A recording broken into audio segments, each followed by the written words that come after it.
Assalamualaikum dan selamat sejahtera tuan-tuan dan puan-puan. Hari ini kita bersiaran di Facebook Perbadanan Perpustakaan Awam Pulau Pinang. Saya ingin berkongsikan tentang pemakanan sihat bagi golongan dewasa. Makan ataupun pemakanan adalah satu rutin. Semua orang makan. Cuma kita nak pastikan kita makan tu sihat ataupun tidak sihat. Kat situ cabarannya. So hari ini kita akan berkongsikan yang pertama, saya rasa semua orang serba maklum, semua orang tahu tentang piramid makanan Malaysia.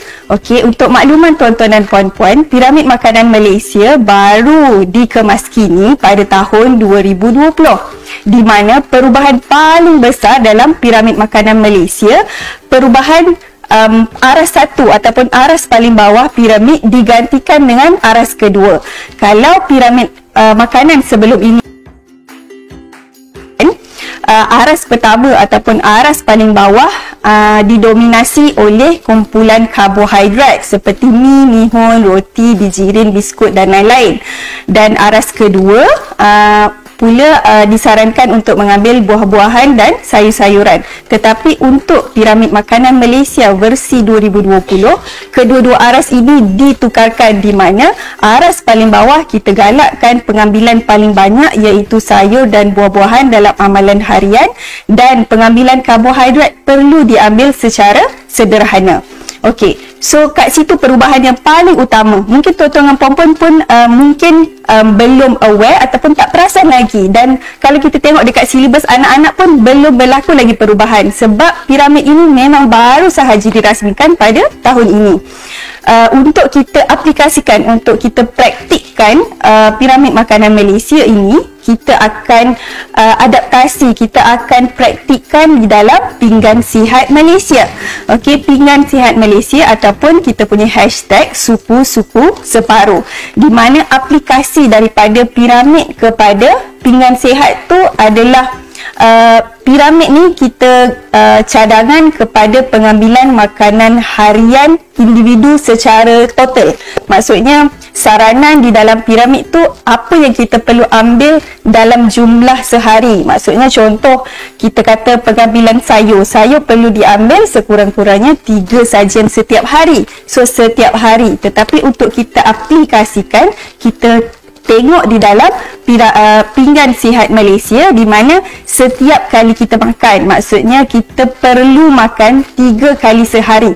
Perlu, maksudnya 3 kali sehari ini adalah keperluan kepada setiap individu, tidak kira dewasa, kanak-kanak, orang tua ataupun bayi. Okey, tetapi hari ini kita fokus kepada dewasa, di mana 3 kali makan sehari ini kita praktikkan pinggan sihat Malaysia. Yang pertama, separuh daripada pinggan kita perlu dipenuhi dengan sayur-sayuran dan juga buah-buahan. Dan suku kita perlu isi dengan karbohidrat. Karbohidrat boleh kita pelbagaikan, tidak semestinya nasi, mi, bihun, biskut, roti, bijirin penuh. Bijirin penuh ni contohnya macam nasi beras perang, roti bijirin penuh, jagung juga merupakan bijirin penuh, dan juga makanan-makanan lain seperti quinoa, spaghetti bijirin penuh dan lain-lain lagi. Dan suku yang terakhir adalah sumber protein. Sumber protein perlu dipelbagaikan juga seperti ayam, ikan, daging, telur, sumber-sumber legium seperti kacang soya, contoh tempe, tahu dan juga lain-lain. Okey, so dalam pinggan sihat Malaysia ataupun dalam piramid makanan Malaysia yang terbaru, kalau tuan-tuan dan puan-puan perasan, kita ada saranan pengambilan air kosong. Okey, air kosong, semua orang tahu kebaikan air kosong.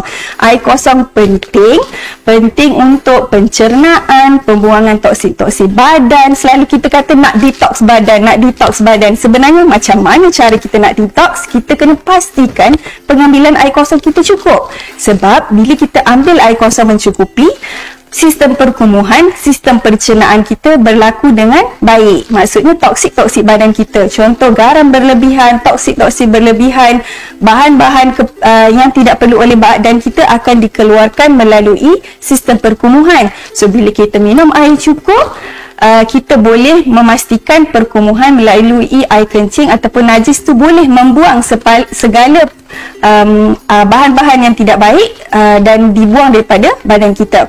So, berapa keperluan yang diperlukan untuk kita minum air yang mencukupi adalah saranan 6 ke 8 gelas setiap hari.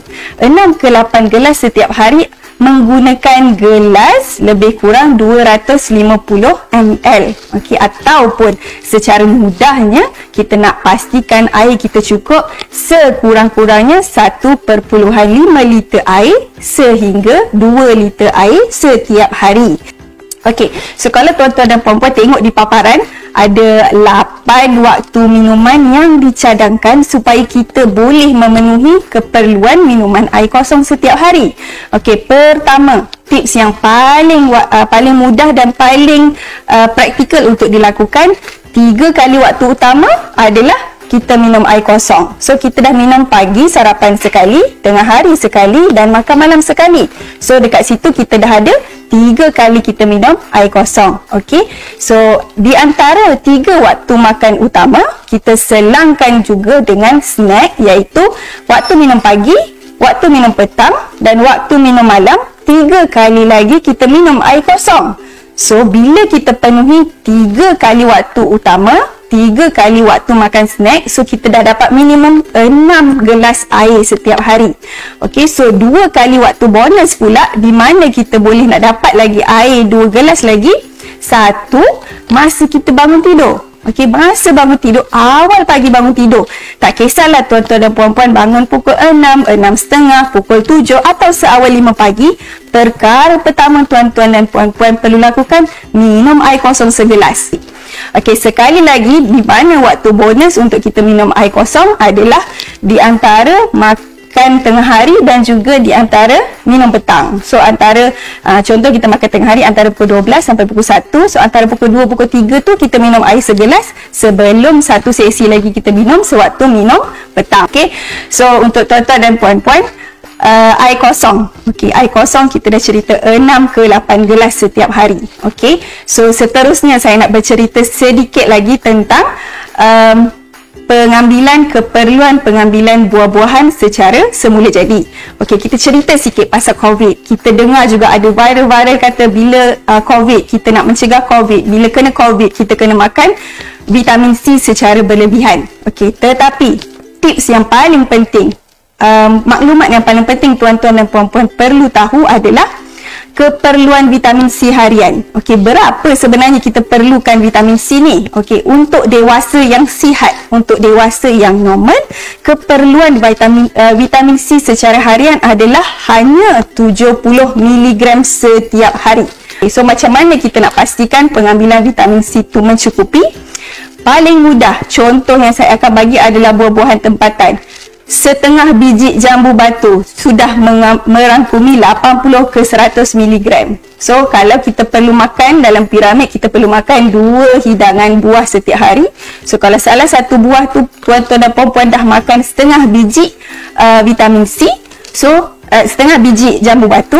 Buah betik juga sehiris, sepotong betik yang standard biasa tu pun kandungan vitamin C-nya lebih kurang dengan jambu batu tadi. Maksudnya sepotong betik dan setengah biji jambu batu boleh merangkumi lebih kurang 80 ke 100 mg vitamin C. Okey, dan pengambilan vitamin C daripada buah-buahan ataupun daripada makanan semula jadi, penyerapannya lebih bagus berbanding kita ambil tablet vitamin C. Okey, so walaupun kita rasa kita ambil banyak, tetapi badan kita perlu sikit dan yang selebihnya akan dibuang ataupun dikumuhkan. Okey, so last kali saya nak tambah satu lagi berkenaan dengan susu perlu diminum sepanjang hayat. Paling penting adalah untuk dewasa, kita kena mengekalkan pengambilan susu, di mana kita perlu ambil 2 gelas susu setiap hari. Okey, tetapi maksud susu saya pada hari ini bukan teh tarik, bukan kopi 3 dalam 1 yang bersusu, bukan juga air bubble yang boleh dibeli di pasar raya. Okey, so apa yang saya maksudkan dengan susu adalah susu sebenar, susu segar, susu tepung ataupun hasil-hasil produk ternesu seperti yogurt, seperti keju dan juga lain-lain. Okey, dan tuan-tuan dan puan-puan serba maklum, kita nak minum susu kerana kepelbagaian, kekayaan dia dengan pelbagai nutrien dan pelbagai mikronutrien yang penting. Okey, yang paling utama kita kata sumber kalsium, sumber vitamin D, selenium, magnesium dan juga lain-lain. Okey, so saya rasa itu sahaja perkongsian kita pada hari ini. So, kita bermula tadi, saya wrap up sikit. Pertama, kita cerita pasal piramid makanan Malaysia di mana perubahan aras 1 dan aras 2, di mana aras 1 sekarang ni kita galakkan pengambilan buah-buahan dan sayur-sayuran, dan aras 2 adalah sumber karbohidrat, dan kita definisikan, kita aplikasikan piramid tu kepada pinggan sihat Malaysia, suku-suku separuh. Okey, dan yang ketiga tadi kita bercerita tentang kepentingan pengambilan air kosong. Bonus pengambilan air kosong akan menjimatkan kalori harian, akan mengurangkan pengambilan makanan kita harian. Okey, dan yang keempat kita cerita tentang vitamin C, suplemen atau buah-buahan.